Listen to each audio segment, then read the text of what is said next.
Friday, 11th December 2020, started just like every other day. Everyone went about their normal duties, but little did the students of the Government Science Secondary School, KANKARA, Katsina State, knew the fate ahead of them. Armed men invaded the school and abducted about 330 students from the school premises, whisking them to an unknown destination. Parents, guardians, the school management, the state and the federal government, as well as Nigerians, were generally worried about the development. President Muhammadu Buhari, who was in Katsina, and the whole nation prevailed on the security forces to ensure the safe return of the abducted schoolboys. The Minister of Defense, who led a federal government delegation to Katsina State, as well as Governor Aminu Masari, expressed optimism that all abducted schoolboys will be released as their location had been traced. The school premises was a meeting point for parents and concerned citizens who waited patiently for positive news. The news of the return of 17 students who escaped from their captors raised the hopes of parents about seeing their children once again. In the early hours of 17th of December 2020, a viral video revealed the abducted students pleading with the government not to come for them, asking that security agencies and local vigilantes around them should go back. However, true to promise, news of the release of all 344 abducted students filtered in late Thursday evening to the joy and relief of their parents, Nigerians and the international community. The free students were taken to the Katsina Government House and eventually President Muhammadu Buhari met with them. Now that KANKARA schoolboys have been safely returned, what has the nation learned from this whole episode? What must be done to debrief them and ensure their psychological balance after such a harrowing experience? Guests on Good Morning Nigeria will provide answers to these and more questions shortly. All right, many thanks, Oyemi Ajayi, for that backgrounder. And in the first leg of this conversation, we have joining us the Honorable Minister of Information and Culture, Alhaji Lai Mohammed. Honorable Minister, pleasure to have you with us on this special edition of Good Morning Nigeria. Good morning, sir. I'm good, my dear. All right, I mean, there's good news in the air, and there is joy in the air from Katsina to other parts of the country on account of the release of the 344 schoolboys who were snatched from their campus in KANKARA about a week ago by abductors. Tell us, what is the government's own disposition to what has happened? Well, the abduction of the students from the secondary school in KANKARA, it's just like what happened in DEC. It's a situation that the government finds unacceptable and will continue to work to ensure that not only all our students are safe, but that the whole country is safe. Having said that, we must also situate in the correct context what happened in KANKARA. We are in a world of terrorism, banditry, and Nigeria is not an exception. As I tried to illustrate during my press conference yesterday, that from the US to New Zealand to France to Nigeria, we all have regular doses of terrorism. If the most powerful country in the world could not prevent 9/11 from happening, 2001, nor France prevent over 26 people being killed by terrorists, or New Zealand could not stop in 2019 March about 49 Muslims being killed by terrorists in two churches, two mosques, then all we can do in Nigeria and all over the world is to ensure that we put in place measures that will ensure that we are on top of this matter. And another thing that I think we must emphasize is the difference between the way terrorism and banditry was handled before and the way it is being handled now. You see, in 2014, we had the unfortunate incident where about 200 girls were abducted from Chibok. In Dapchi, in 2018, similar thing happened. And just last week, Kankara also happened. But you see, but the difference in the three is the proactiveness, the response in containing and resolving the issue. And this is what I think Nigerians must appreciate. That when Dapchi happened, or Kankara happened, we immediately took responsibility. We did not seek to scapegoat. Neither did we seek to blame any other person. But we went in, and within days, we were able to resolve this. But for you to think that there will be a country where you have security challenges, I think that will only happen in Ethiopia and Ethiopian society. So we will continue to improve on our social, economic policies. We'll also continue to equip and train better our military. And we continue to motivate all our security agencies so that we'll be ready when such things happen. But the most important thing is the measures we put in place to prevent them from happening. Honourable Minister, even critics of government have applauded what has happened. The speed, the outcome, and disposition of government towards, the Kankara School Boys. There have been commendations, even from those who didn't expect, the speedy release of those children. What was the enabling prompt for government action? Well, you see what I said. Here we have a government that is bold, coherent, consistent, and focused on the issue of security. You see, when you look at the way and the competent manner our security agencies have handled terrorism and banditry in the last couple of years, and you compare them with their peers in other parts of the world, you would just have to commend them. But if you remember, as soon as Mr. President came in 2015, he took 3 important steps that changed the narrative. The first thing he did was that he relocated the Tactical Command Center of the Army to the northeast. He sought collaboration with his regional, colleagues, in Chad, in Niger, in Cameroon, in Benin, and also in Cameroon, to fight terrorism. He went further to seek the assistance of the G8, because he understood that this is a global issue. And from then we've had a lot of collaboration with with other countries, and then we reintegrated the multinational joint task force.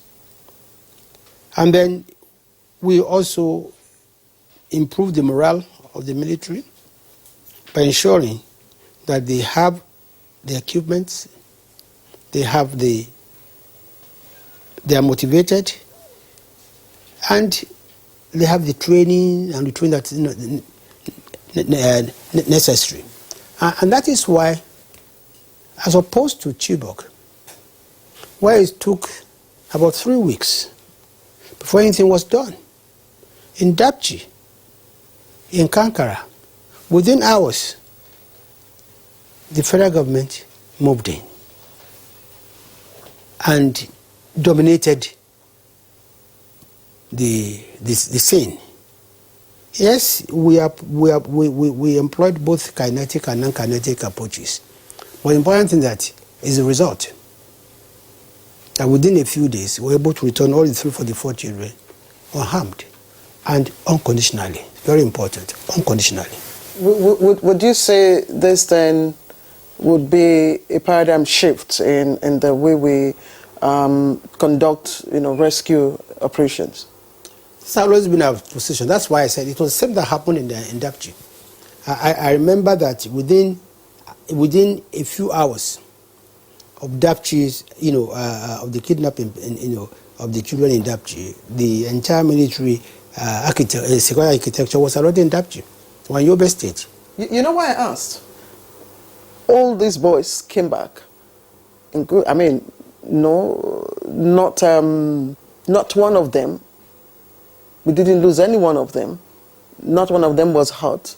Unlike our previous rescue operations in Dapchi and in Chibok. We still have a number of Chibok girls. So this one is a landmark success. No, you see, Dapchi and Chibok are two different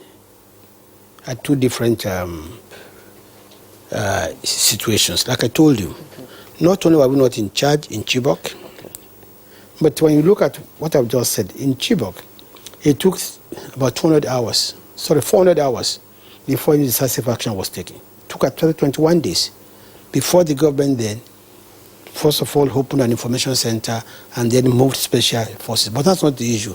I'm concentrating on what happened when we came in. And I say that in Dapchi, for instance, we moved in within hours. And don't forget that we did not,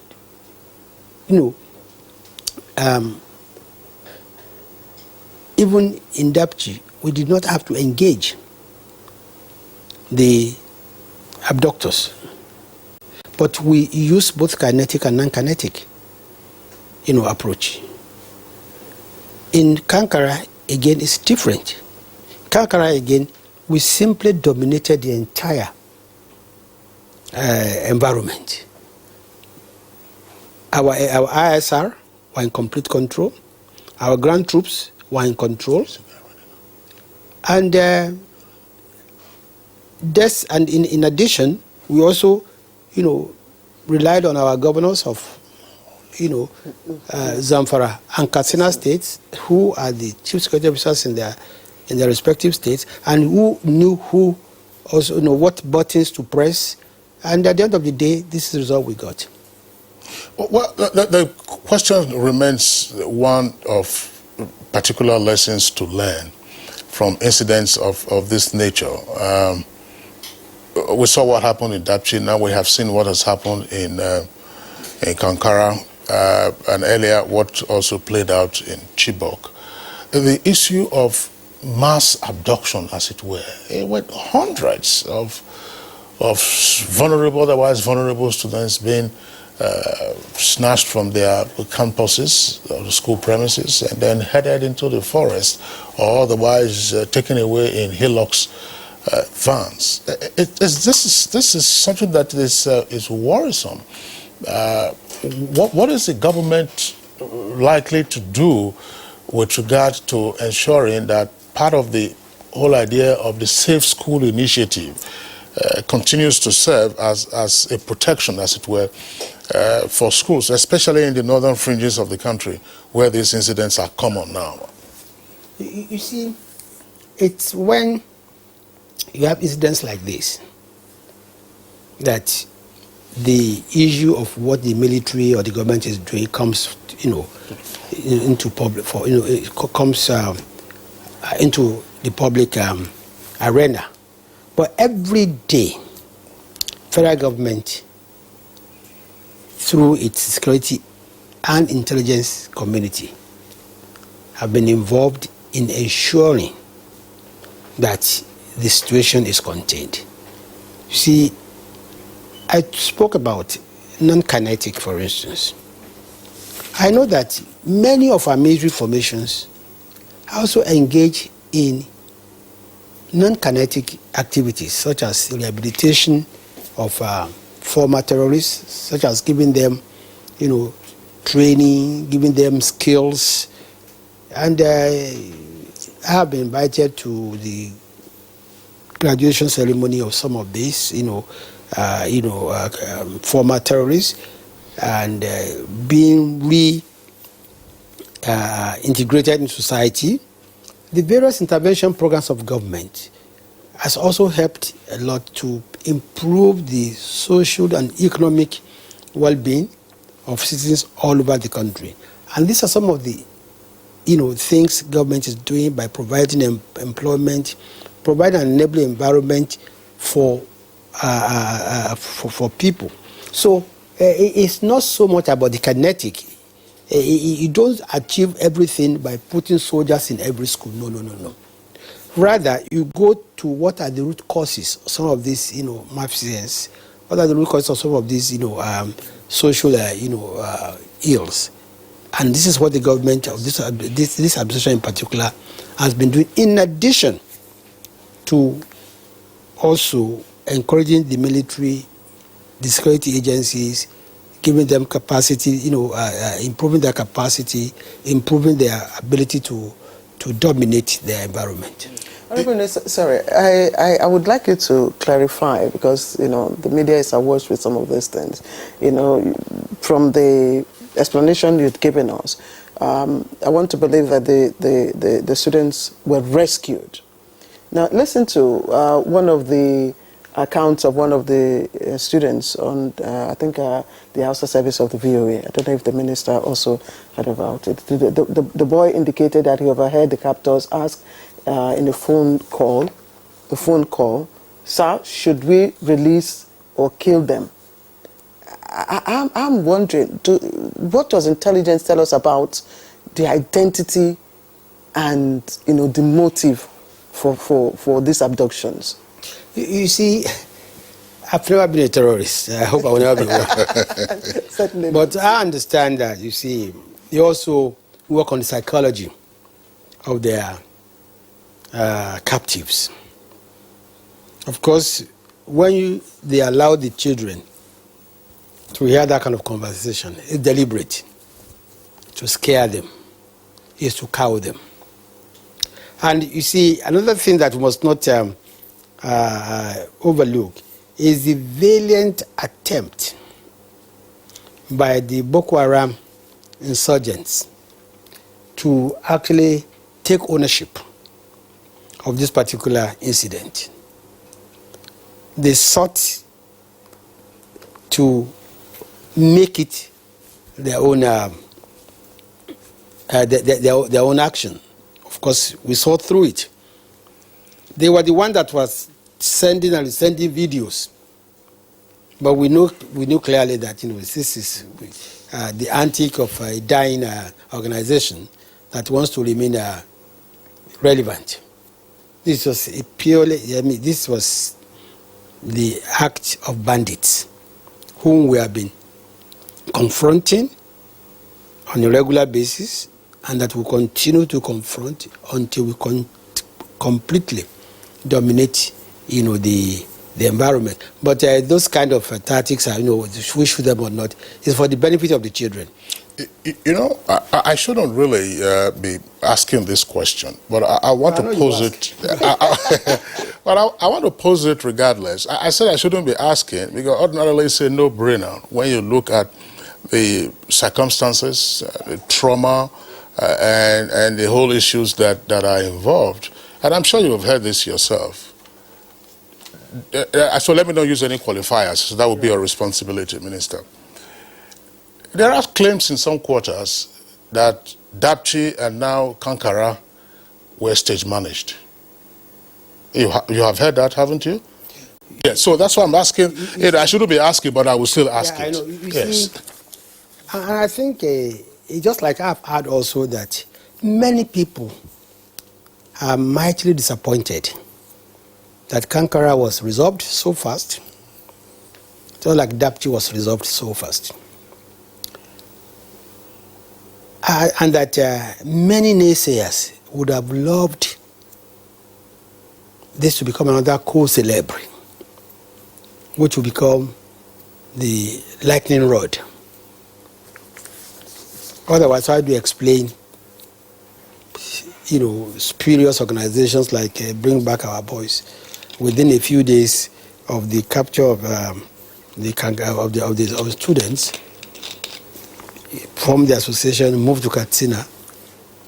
Now, but you see, to come back to your question, Kingsley, it doesn't make sense for the administration to state manage DAPG, state manage KANKARA. What precisely does the government want to achieve? Do you want to prove the efficiency of your military? Do you want to prove, what do you want to prove? In the case of DAPG, we had all kinds of bizarre theories. But you have to be in government to know how many sleepless nights the president, the heads of securities, the ministers spent until this matter was resolved. So, but when you have a story like this and you have naysayers who are bent or not seeing anything good in a government, then all kind of theories will come up. But it doesn't make sense for a government to stage DAPG. And you say, okay, DAPG was 2018. How clever could we have been that 2 years down the line, 2.5 years down the line, nobody can tell us how it was staged? And why would we, mobilize all kind of platforms, even involving non-kinetic, approaches to prove what point? It doesn't make sense, Kingsley. Okay, if it wasn't state managed, as you say, Honorable Minister, one of your chieftains, I'm sure you must have read it. It's trending.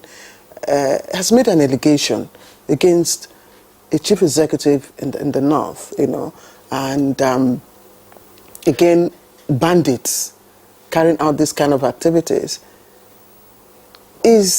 What are you doing with that information? Are you working on that allegation? And, is government working on that allegation against a chief executive in the north? Are you looking through it to find out if there are, truths in that allegation? And how would you evaluate the carrot and stick approach that it's been used, to address some of these, crimes, committed by bandits? Is it working? I take your second question first. Yes. Anywhere in the world, you use carrot and stick. Whether it's in Afghanistan, whether it's in Europe, whether it's in America. Because what is paramount to you as a government? It is safety and security of those who have been abducted. It's like an operation being successful and the patient dying, then it's a nullity. So yes, we'll continue to use stick and carrot. We'll continue to use kinetic and non-kinetic approaches. That's practice all over the world. As to the first leg of your question, I think we made it very clear, Mr. President, the governor of Katsina State, and even my press release, that we received cooperation from the governor of Zamfara State. We received cooperation from many individuals who we cannot, even name. Some of them don't even want to be recognized for strategic reasons. So, and to me, that is what is verifiable, and that is where I stand. We'll continue to work with every government, every organization that means well for this country, and even friends of Nigeria. And this is what happens all over the world. Just a few weeks ago, you saw how the cooperation between Nigeria and the U.S. also helped the U.S., in retrieving one of their kidnapped, citizens. And this is what happens all over the world. Well, Honorable Minister, what is wrong with Nigeria's political class, such that national issues including breaches of our security, mass abduction, and so on and so forth, that should call for a united position, often then will result in the politicization of such issues. So I'm just asking, the political class, you're a politician, so all of you.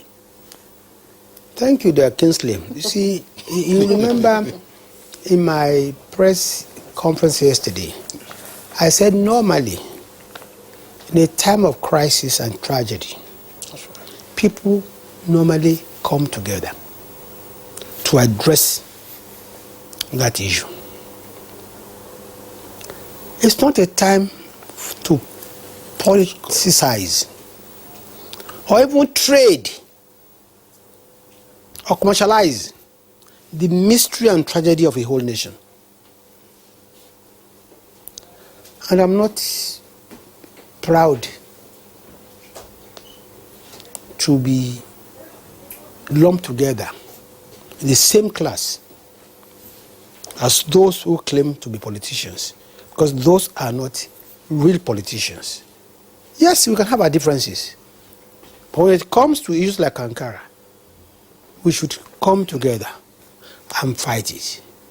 After we've resolved it, we can also, government, you should have done this, you should have done that. But like I pointed out, some political parties actually came to Abuja and were, they had already made vests, they had already made banners, parading the streets. We're not talking about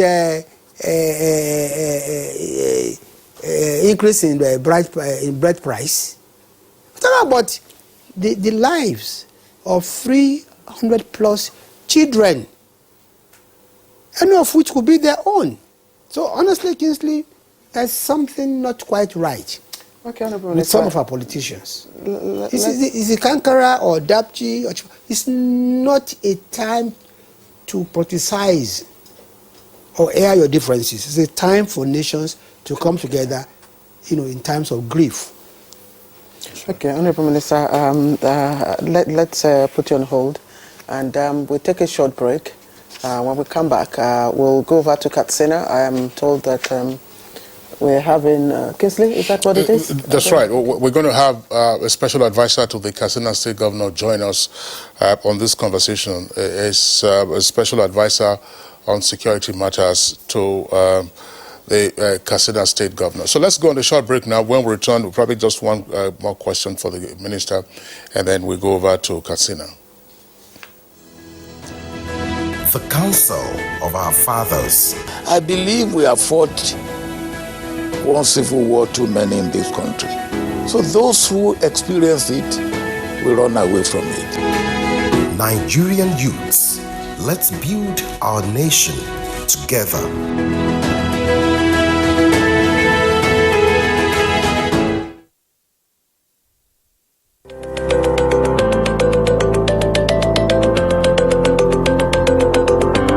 My name is Nando Jamda Muhammad. Stevita. Hussein Musa. Roduna Joel Chinji. Said Musa. John. I'm a carpenter.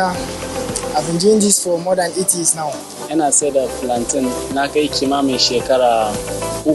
I've been selling my tomatoes for about 10 years now, and I do it for a better Nigeria. And I do it for a better Nigeria. Ina wannan sana'ar lemu ne domin Najeriya ta ci gaba. Ina sa domin Najeriya ta kyau.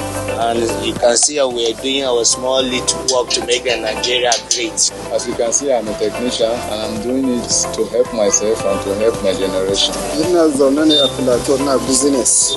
Kuma ina yin wannan domin ci gaban ƙasar Najeriya. For a better Nigeria. This message is from the National Orientation Agency. Una don hear say dem dey rape about 35% of them girl pikin, and even them women sef. Some of them, they even die in the process. Emotional trauma, uncle, it dey make some of them be like say they no dey this world again, they don't go, but they still they live like ghosts. Some of them, shame don't kuku make them go kill themselves. It no good oh. This no be our culture. It no fit be the African way. Why we can't allow this kind of yet enjoy body with us so they loud well. If you know they fear law where man put, you know they fear Baba God there. You self, you where they cover mouth so you see many wanna they happen. You know what here when the Oyibo talk say problem where they bring come out, they solve and sharply. Remember, person wey fit rape, if it's a key person, oh, if it be you, if it be your pikin, if it be person them where you love well. So make we learn to carry women then, like diamond where we be. No grief for rape, oh.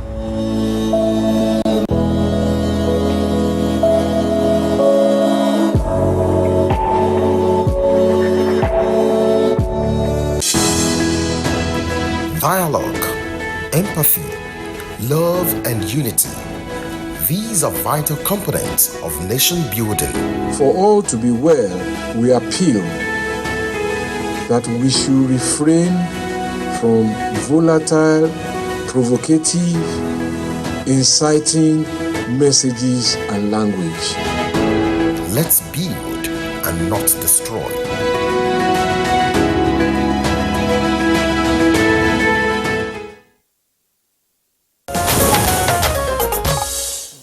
All right, you're welcome back, and it's still Good Morning Nigeria, and we are live on the network service of the Nigerian Television Authority. It's a special edition, by the way, of Good Morning Nigeria. Just to reiterate, that is the first of such special editions we're having since the program made its debut on the 2nd of June 2014. Honorable Minister, just before we let you go, what next should we expect? Because this has also been another shattering of the peace. It's been another shaking of the tables, if you like, in terms of security. You've already touched on what the Zamfara state governor did and what some other persons who would like to remain anonymous also did. But it's important for the nation to be fully, as it were, sensitized as to what individual, communal, and if you like, organizational responsibilities when we get into a crisis situation such as the mass abduction we lately witnessed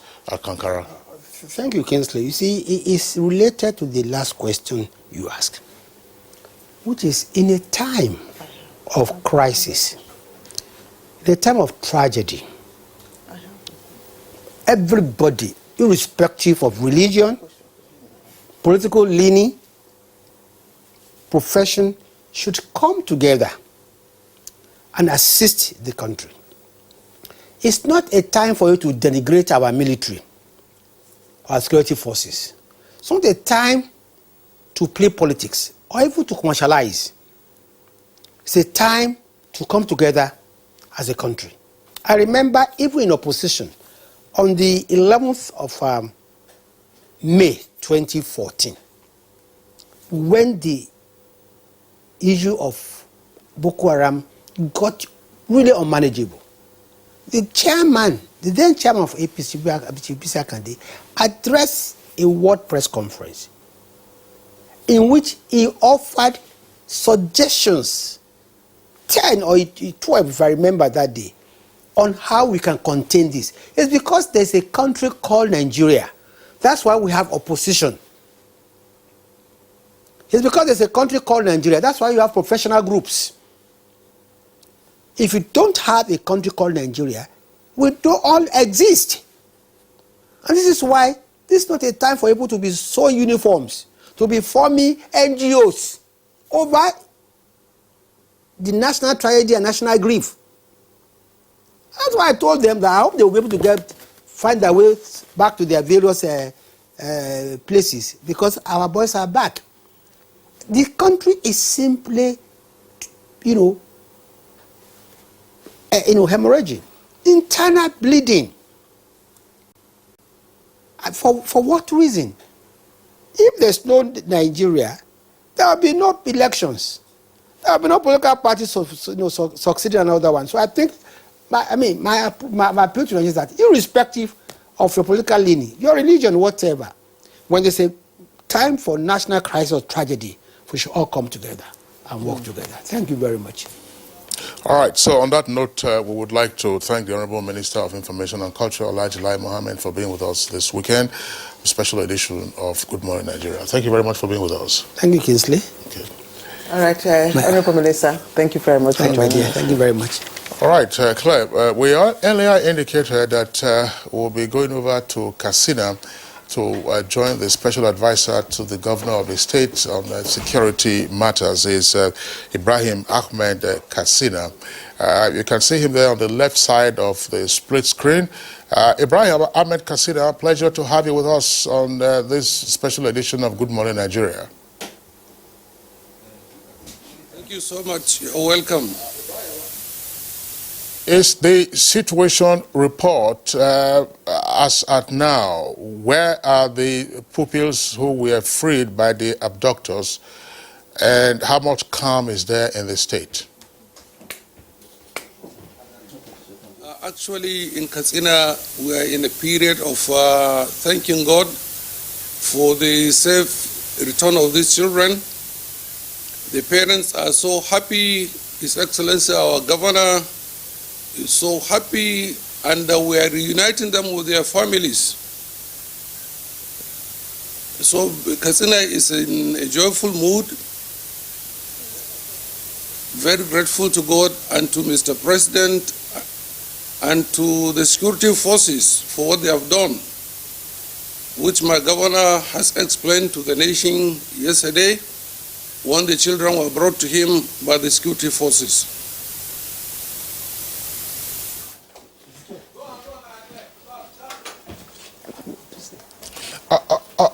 All right, Ibrahim Ahmed Katsina, I was just asking what the general security situation is in Katsina. Katsina is obviously a big state, but what do you know, what is happening around Kankara itself and other locations that border the forest region that you share with Zamfara State?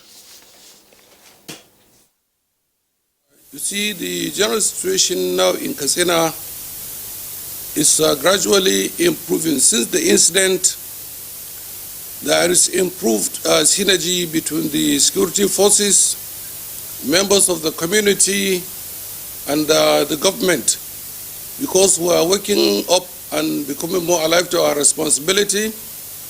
We have seen the vulnerability the insurgents used, and definitely will not allow it to happen. We are assuring our people that security in Katsina is being improved. We are doing post-mortem analysis of what happened. And after we get the results, we are going to make more analysis of informed decision to take as a government so that in future such incident will not happen again. And we assure members of the public the issue of campus safety and security, especially on the Safe School initiative by the government, is going to be given top priority in Katsina, and the aspect of community policing, so that we ensure enhanced security in our state and the entire Northwest region by the grace of God. Essay, we understand that some of those students have, indicated interest not to return to schools. So I'm wondering what would be your plan to get them back to school, and then how do you intend to, provide safety to ensure the security and safety of, students not just in Kankara but in other parts of the state? Number one, Mr. President yesterday has encouraged the students that they should not be discouraged, that these incidents are bound to happen in life. They are what we call challenges. So the initial fear they had, the trauma they had, was what led them to feel that they will not go back to school. But definitely now, as a government, we are introducing the concept of security education based on the aspect of campus safety and security. And myself, as a security consultant and as a security expert, already before even this incident, we have made research as to the incident of Chibok and Dapchi, and I even authored a book on campus safety and security. So definitely what we are doing now is we will give emphasis on security education. You know, with education, you can conquer not only threat, but you can conquer development. So what we want to do in order to ensure we build confidence on the students and parents is we are coming up with a robust arrangement of public perception management through security education that will encourage the students, parents, and other education administrators to be more committed, because this incident has given us a wake-up call and has spurred us to further action. It will not deter us. And I'm not going to be preemptive, but sooner than people expect, our Safe School initiative will take off, and our schools, their environment, the communities, the security is being enhanced, and definitely, since we are reviewing the incident as to how vulnerable our students are or our schools, sooner than people expect, definitely our schools are coming back to normal, the security will be improved, and we are going to enhance also the aspect of community policing. All right. So that we build public confidence. Yes, Ibrahim Ahmed, just before we sign you up, very quickly, were you taken unawares by what happened at Kankara? Definitely, you know, there is element of surprise. We were thinking the normal banditry, which is a community-based problem, is what is happening. When they wanted to attack Kankara town, the people were mobilized, the security forces were mobilized to resist them. But they ended up in the school that became a bit more vulnerable because it's on the way to the bush. Now we have seen how vulnerable the bandits can take advantage. So it has given us a wake-up call, and we are going to map up strategies to ensure that this type of incident did not happen again. All right. Special Advisor to the Katsina State Governor on Security Matters, Ibrahim Ahmed Katsina, joining us live from Katsina. Thank you very much for your contribution, and good morning, Nigeria. All right, let's come back to the studio and quickly introduce the guests for the second part of our conversation, still on the release of the Kankara School Boys. We've now been joined by Major General John Eneche, Coordinator, Defense Media Operations, Defense Headquarters. Thank you very much for joining us. Thank you for having me in the studio. And we also have in the studio Major General Ahmed Tijani Jibrin, former Director of Military Intelligence. Thank you very much for joining us. Thank you very much for having me. Okay. So I just want to start with Major General John Eneche. What exactly was the role of the military in all of this? Our role is... Was this a rescue mission? Yeah, as I stated, and as we were directed and as we planned, it was a rescue mission to ensure that the children were brought out alive, which was 100% achieved. So it was a rescue mission. So congratulations. There's no question about it that to have had 344 pupils, or students as we like to call them, headed into the forest several kilometers from their regular abode, and for all of them to return alive in the hands of their captors. It's a big story, no question about that. But tell us, how delicate was this operation? Yeah, it's actually a delicate. Any rescue operation is actually a delicate operation in the sense that if you are not very professional, the tide could turn negatively.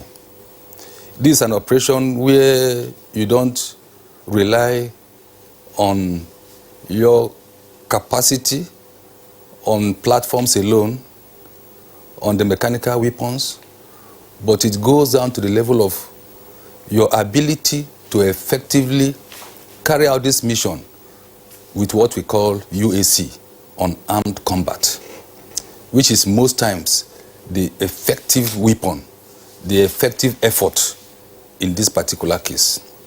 And what do I mean by that? Having to silence your enemy and then taking your objective away without firing a shot. So it's very delicate, because in the course of trying to do that, the enemy in this time, in this case, the abductors, will now respond if you don't manage it well, if you don't handle it well, using the weapon against you. And in the course of that, the children who are in between the two parties now become the victim. And when they become the victim, of course, the people outside there will attribute it to failure on the part of your own security forces. So it's a very delicate thing, in the sense that it has to be professionally handled. I tell you that our troops who were on the spot there wouldn't have blinked their eyes for those several hours, for those days. So you can imagine the stress that it will be on the human being physiologically. We have our special forces and people, particularly most people, military men, are trained on unarmed combat. You are sensitized to, to survive, to endure for long periods. But at times you see that it could, the challenges could come in of the physiology of the body. So the technicality is such that it is a combination of your ability to use your weapons at the same time on armed combat, and then the right initiative at the right time to get it done neatly. All right, I'd like to bring in the former Director of Military Intelligence, and I would like to ask, he has explained how delicate, this operation was. But again, I'll also ask, in carrying out such rescue operations, what usually is the rule of engagement? Because, especially where you're working from a position of strength, one of the boys, gave a vivid description of what was happening. They were in the middle, helicopters were hovering around them. So apparently, the abductors were overwhelmed, and all that. So in such operations where you are working at a position of strength, what usually is the rule of engagement? Well, for the soldier, what is important is the directive from his boss. The Minister of Defense led a delegation to Katsina and Kankara. And his delegation, the service chiefs were there, the CDS was there, the NSA was there. And there the minister gave the directives, very simple and straightforward. I want you to make sure that all of these boys are rescued intact without any casualty. That's the rule of engagement. As far as that is concerned, no casualty, all the boys must be rescued within the shortest time possible. So, with this kind of directives, the rules of engagement for the field commander is very clear. There should be no casualty, and the boys must be rescued. So, minimum force here will only be limited by anything that will result in casualty. So that was why the military closed in from 4 different fronts, including insertion that was made from reinforcement from another division to ensure that the entire location was sealed up. They were all under siege, and they were fully aware, the bandits, they were fully aware they are under siege. They are feeling and seeing the impact of the military presence from the air and from the ground. So with that kind of something, it was very easy for the commander to move, even though during the advance towards the bandits location where the boys were held, the military encountered some pockets of opposition, which they cleared right from Power, where they first met the opposition, and they moved further into the forest where the bandits were keeping the boys. But when you are doing that kind of operation, even though the instruction was no casualty, but the casualty we are talking about mainly was from the boys. The casualty on the enemy, definitely, there are a lot of them were neutralized, because in the advance to contact, they lay ambush along the way in 2 places. In fact, the second place where they put their ambush, there was a serious resistance from them, because they occupy rocks, they were hiding. They delayed the movement of the military for some hours before they were cleared and moved forward. So going by the directive, and also there is collaboration with also the government house where they are making the negotiation, the other security agencies that are giving intelligence for the troops as they are moving. So with all that thing, arrangement, it was very tedious, but it was simple for them to carry out the instruction. So rescue these boys, ensure they are rescued, no casualty. That's exactly what happened. You know I'm asking? Yes. Because these were bandits, yes. not the well-equipped terrorist group, you know, insurgents, Boko Haram. Yes. So couldn't it have been, I mean, possible yes. to demobilize them? I mean, you're working at a position of strength. Yes. Demobilize them, you know, rescue the boys, and still, you know, capture some of them, because surprisingly, none of the abductors, you know, was apprehended. Yes, you remember it's a two-pronged attack. There is the non-kinetic and the kinetic aspect. Negotiation was going on at a certain level of the rescue effort. So if the military pressed for that, to demobilize, if you are dealing with 2, 3 boys or 10 boys, it's a different story. When you are talking about 340-something boys, it's a huge crowd. And so to demobilize, you don't expect the bandits to be stupid enough to come to the front. No, they mix themselves among the boys. If you watch those video clips that they send, you hardly distinguish the bandits, but they are among the boys. So if you try to push further and use force, you are most likely going to have collateral damage. Yeah. So that was why... From the human shield. Yes, because they are using the boys as human shield. And clearly, and I hope by now it's clear that Shekau is just taking advantage of what happened to say that they are the ones that actually did, to further show that they are still in charge, they are still powerful. It's clear that the bandits did it, and he tried to now factor his effort into it so that the whole world would think it's Boko Haram that did it. But we are dealing with bandits that are well known in Northwest. In the Northwest, yes. And Boko Haram, whatever remnants there are in the Northwest. Even though there are some of their elements here and there, but for this operation, it was very, very clear it was bandits. But certainly, Boko Haram tried to take credit, you know, by getting in touch with the abductors, so that you could hear in one or two of the second videos that were sent, some of the words were saying that we were abducted by Shekau boys. Was that necessary? They were even foolish to allow that kind of thing to happen. Because when you are abducted, you are abducted. What is important is you are abducted. Who abducted you is not important. But they are foolish, you know, because they want the Shekau factor to come out, say that we are abducted by Shekau. General Jibrin, thank you. General Nenche, let's bring you in again. From the point of view of a civilian, when the news broke about the abduction of hundreds of those schoolboys, the immediate reaction would be, oh, not again. What was the mood in the military? Because you knew that you were going to be assigned a role in this. And thinly, as it were, in some parts of the country. Yes, the mood in the military, of course, is not that there will be jubilation for such a thing. Because we are out there to protect lives and property, and for such an occurrence, it immediately dawned on us that we needed to do something. If not better than before, but not worse than before.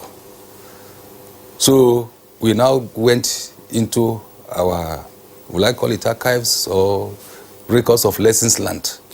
How did the first one happen? 2014. How did the last one happen? What happened? What we did an estimate. Are the two environments the same thing? The answer was definitely no. What kind of opportunities, strengths do we have in the Northwest? You look at your strengths and weaknesses, and we identified them within a short period, capitalized on them, and then we say, look, we need to move fast. And of course, my principals were in touch with the Honorable Minister of Defense. Within hours, we were there on the ground. So our reaction was that, and the minister gave it out clear, say, this one, we don't have time at all. You need to do this, do that. It was recorded by the Chief of Defense Staff. I was there. So our reaction was that we don't have an alternative than to ensure that we deliver on the directives of the Commander-in-Chief through the Honorable Minister of Defense, and then ensure that it is neatly done. And we now looked at the lessons that we learned. And we said, look, here we have an advantage. is, with all due respect and apologies to whoever will be offended by this, what I'm going to say. Of course, the information provision in the Northwest is a lot encouraging. Very, very encouraging. And the support, the cooperation we got from all the stakeholders, we were encouraged by that. And that was one of the key factors that made us to succeed. So we were encouraged that, look, we have here, there was no conspiracy of silence at all. All that we needed was, you got from here, they look as everybody, what did you see? And before you know, we got geolocated the whole place and all, and everybody was cooperating. All the blockades, both the kinetic blockade and the non-kinetic blockades, were all effective. Monitoring, were they going to make purchases, bulk purchases from the markets, we are getting all information. So that if there's any of them that slipped out of the enclave to go and make bulk purchases to continue, yeah, we followed all that. So, and that was, our, feeling that no, it can never be worse than before, and we achieved that. So would you say that the apparent sustained attacks here and there by the terrorists, by the insurgents, could be mostly because of lack of this cooperation, maybe from, those that ought to provide information, especially from, state executives? No, because you had a lot of cooperation I want you to remove the issue of state executive from this, because my level of, the leverage I have, the approval I have, is operations, and I talk from operational level down. We talk about strength, it becomes strategic. No, I say that because you now bundle up everybody, all the various classes about provision of information. But let me even be specific on this, because some people are listening there. For the Northeast, we get maximum cooperation from the state executives. That I must tell you, I must assure you.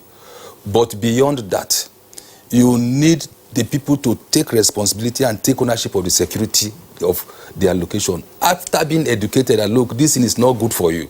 That is what I'm saying in essence, that in the Northwest, after all, banditry is not new. I grew up knowing about banditry in the Northwest. When we were kids, they will come carry your cow, do everything, and then you have to go and pay before you go to farm and all. But now they have come to terms and say, look, this thing does not have a human face. It will take us nowhere. And that is why they are volunteering information. And that's why there's no other day that passes in the Northeast. I sat down here, you saw me doing something, because there was an encounter yesterday and we neutralized some. It's coming out. So there, once you get such cooperation, you will progress well. And that's what I'm talking about. So it's not that, we are not getting from somewhere and no. But when you look at it holistically, it is a lot better in the Northwest for us. All right, General Neche, thanks. General Jibrin, back again to you.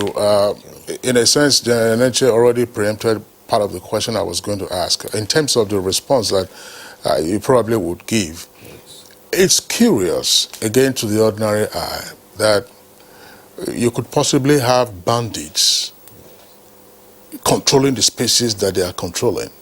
We will refer to them, we have had you here frequently as our guest analyst on security matters. You experts would say these are ungoverned spaces. Yes. But it appears that these are spaces, however temporarily, being governed by bandits. Exactly. Why does that persist? Well, and what can be done? Well, deployment of troops is done based on threat analysis. Troops are not just deployed anyhow. Wherever there's threat, the commander on the ground assesses the threat, and on the basis of that, he deploys his troops.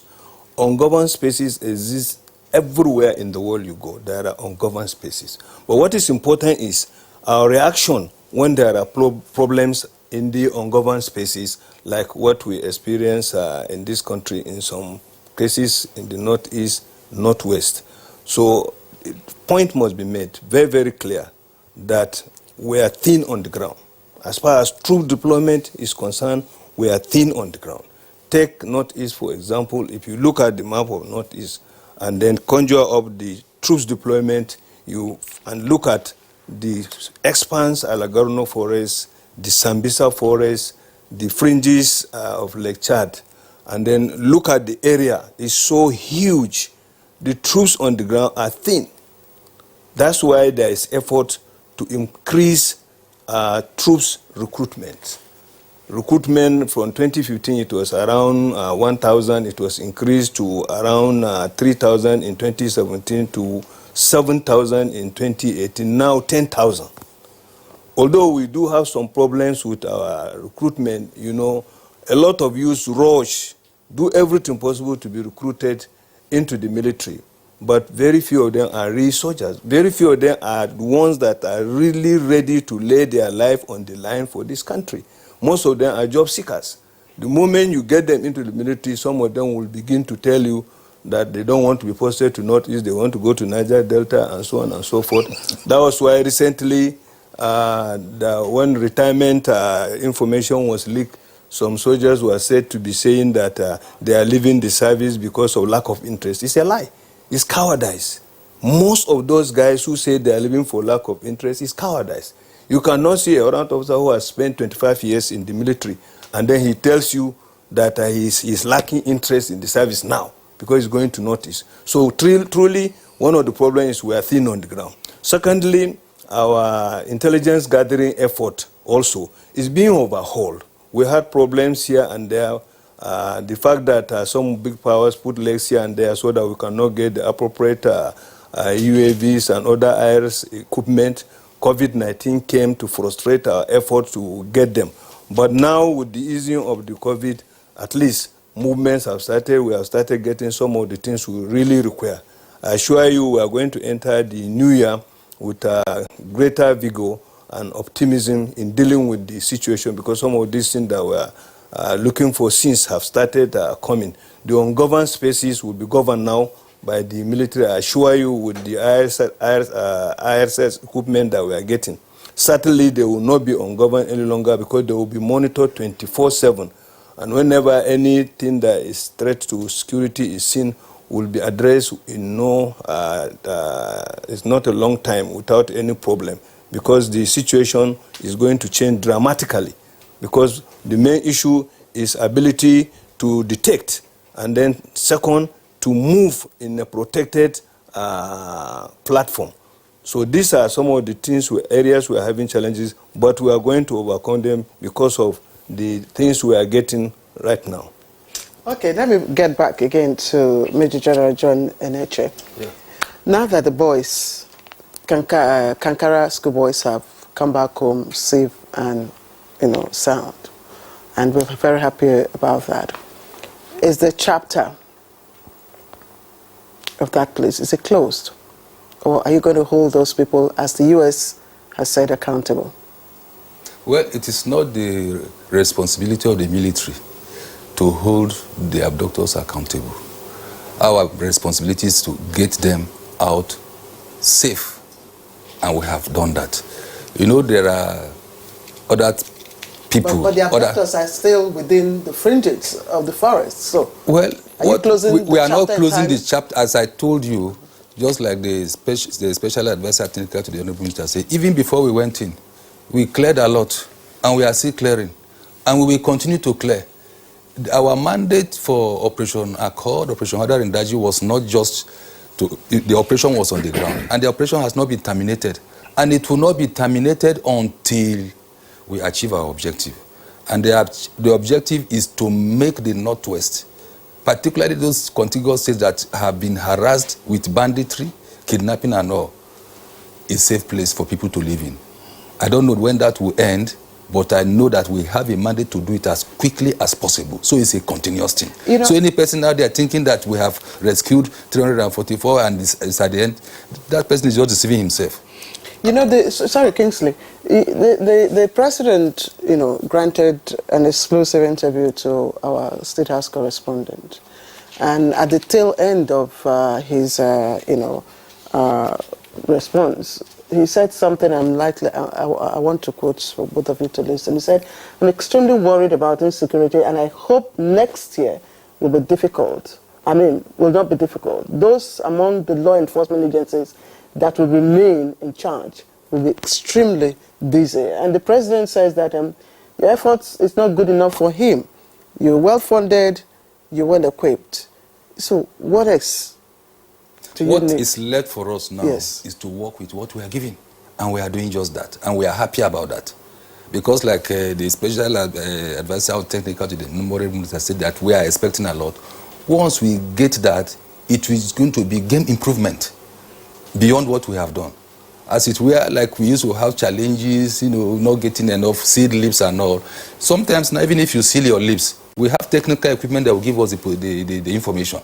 And that is it. So it is complementary. So our effort to be complemented with what the government is providing, and we are going to see better results. So we are not sitting on our horse. It's not stopping. It's not ending. The end will be that when the analyst, of course, you cannot be a judge in your own case. You cannot assess yourself. They assess that, look, the Northwest, particularly and other places, have become peaceful enough.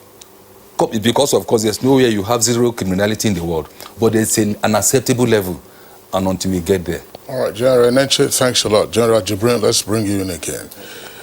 A significant and worrisome disclosure from the snippets of comments made by some of the abducted schoolboys in interviews that they have granted is to say that some of their abductors, or at least those whom they saw who were standing guard over them, were children like themselves, and they were armed. On the face of that, that's to say, in the absence of any other details, what does that suggest? To say, look, one, elements amongst these abductors are almost like children of war themselves. They are armed. Are they from within the community? Are they Nigerians or are they foreigners? Well, it's obvious they are Nigerians. Most of them are Nigerians.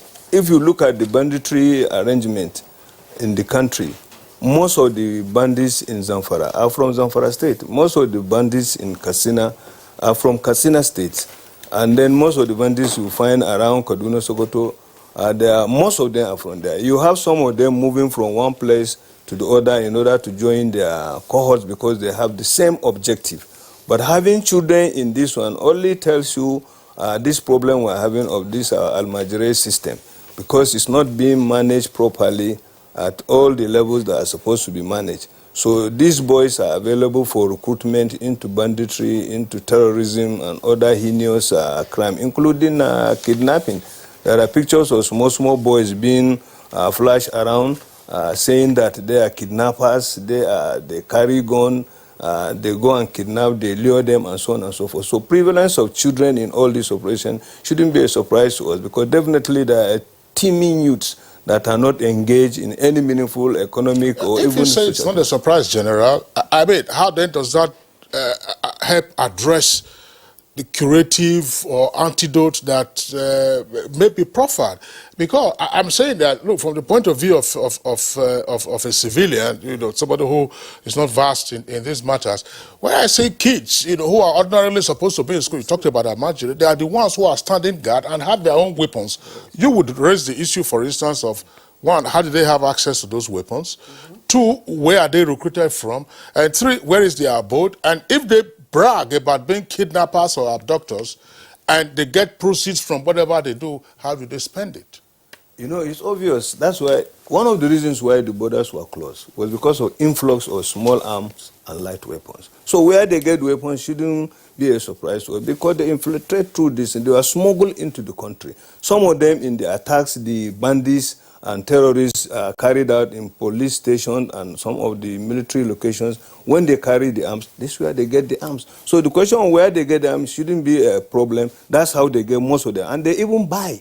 There are gun runners in this country who go outside neighboring countries, purchase these arms, and bring them and sell it to them. And then the children's recruitment zone, I have said, is very, very clear. All this Almajire system and other that are not Almajire, that are not meaningfully engaged in economic activities, are easy prey to all this recruitment effort from the Boko Haram. I think what is important now is for us to ensure that we up our capability to deal with the situation on all the fronts. That is, say, the state governments have to also do their role, because the federal government may support the state government, but managing youths, managing what children do in various states is the responsibility of the state governors. The state governors have to ensure that they do more than what they are doing now to ensure that their youth are meaningfully engaged. Those who are supposed to go to school, go to school. Those who have finished school are given or encouraged. And you have heard sometimes, generals, that some of these Almajiri are not even from Nigeria. It's possible. There are some of them that were brought in from Niger, from Chad. Actually, that's the cross-border problem we are having. Because of the ECOWAS treaty, there's free movement. So one adult from Niger can come with like 10 or even more. It has happened, and it's still happening.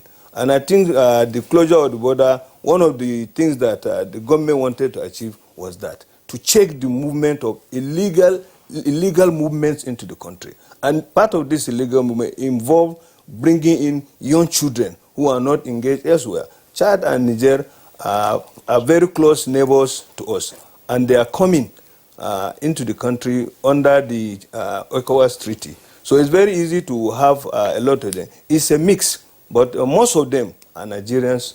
To be honest, most of the ones that were arrested and interviewed by the military, some of them were even part of this retraining program.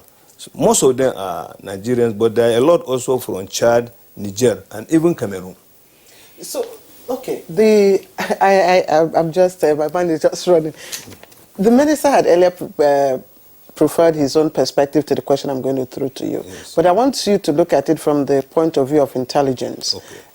One of the captors, said to a VOA interview, gave a description of a voice phone call, and that the abductor asked, should we release or kill them? Yes. So what does that tell you about the motive and identity of, the mastermind of this? This one is not targeted at the public. It's targeted at the young boys, to throw scare in them. Yes. And when they put them on TV to talk and then send the videos, is to whip sentiment, to put serious feeling about the safety of these children. When they are saying we are going to kill them or leave them, they want the children to get scared. And then their parents also, who will be watching the video, get scared, or who will be listening to the audio, get scared, so that to put more pressure on government, so that government can double its effort to ensure that they are rescued. So it's actually targeted at the young boys and their parents, possibly who will be listening to the conversation or the interview. Okay. You talked about ECOWAS treaty, because Kingsley asked about the identity of those children. Exactly.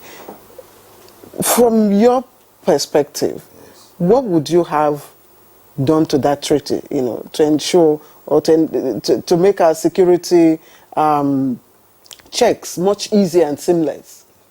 This one is something that the whole, let me say, region had to take action. Everybody, like Nigeria, we have to ensure that our security agencies deployed at the border do the right thing to ensure that only those who are qualified to enter our country with the right documents enter. We need to increase the number of those security agencies. But unfortunately, most of these entries are done through illegal route. They are not done through the borders.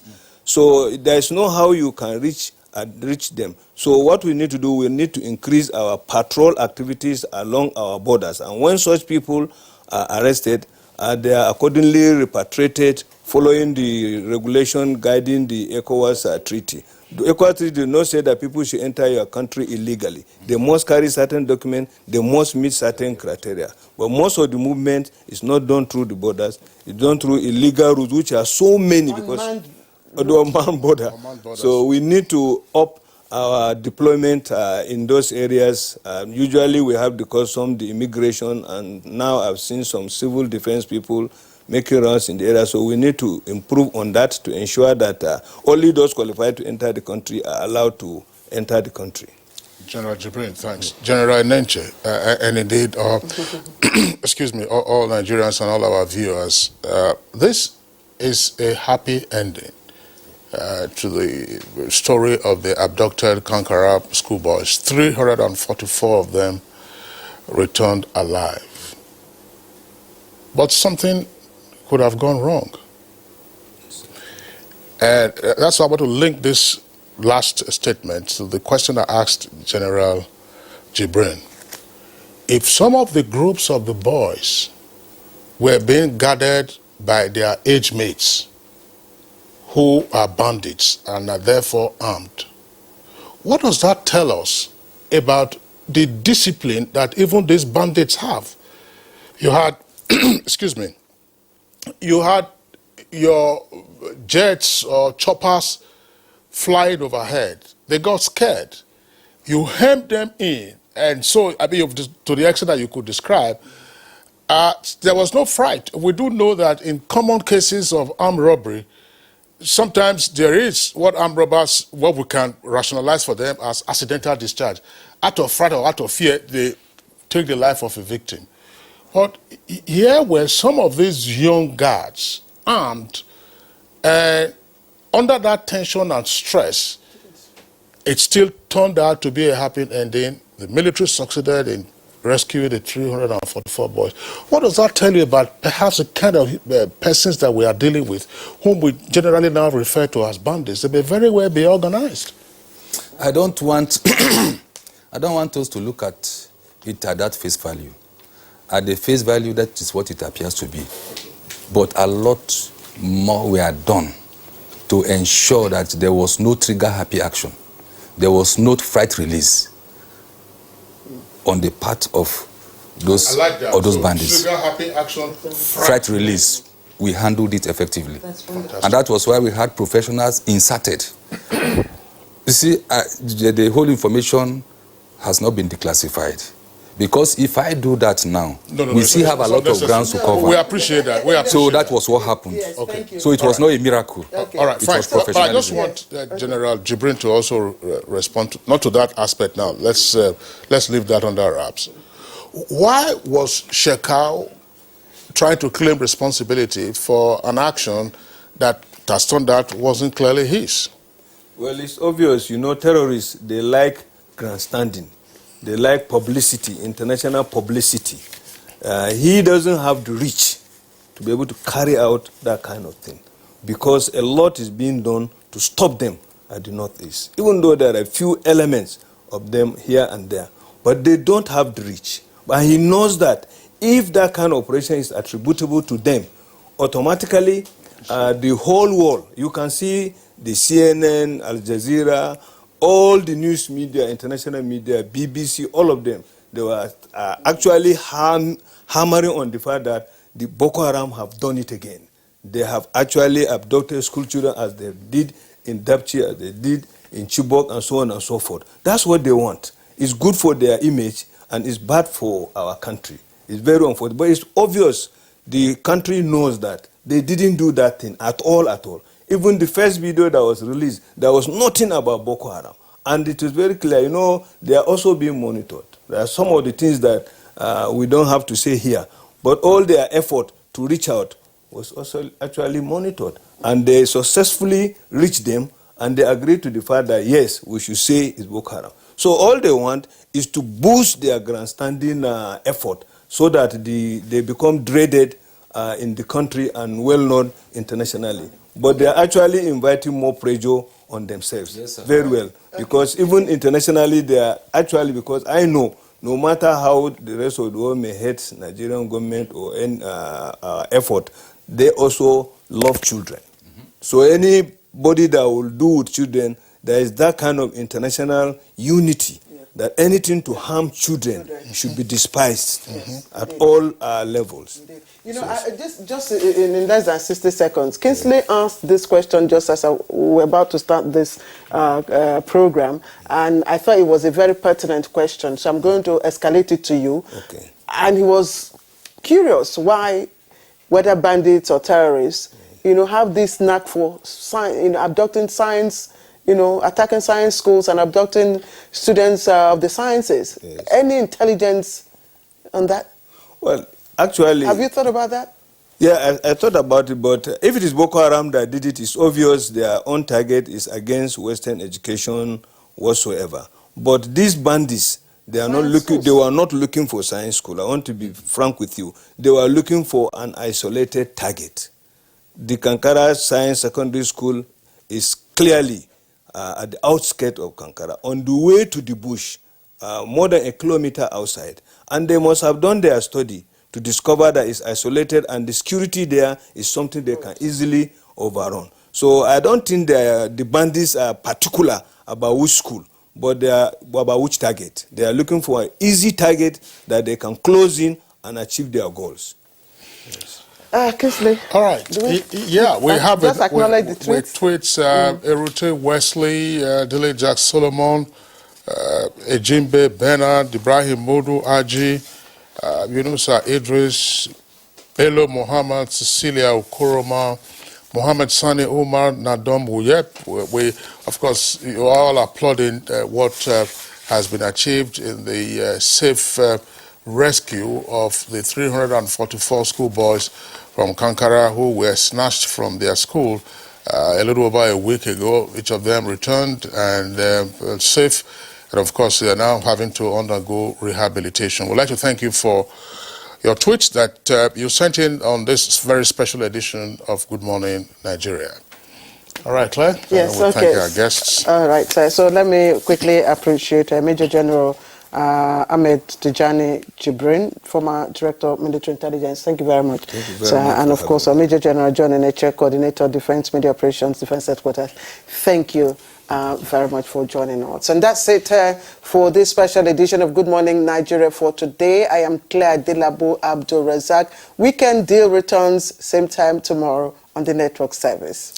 And of course, Good Morning Nigeria returns on Monday at 7 in the morning. And don't forget that Good Morning Nigeria runs usually Monday to Friday, 7 to 9. We hope you enjoy your weekend by continuing to stay safe and being well. I'm Kingsley Osadolo.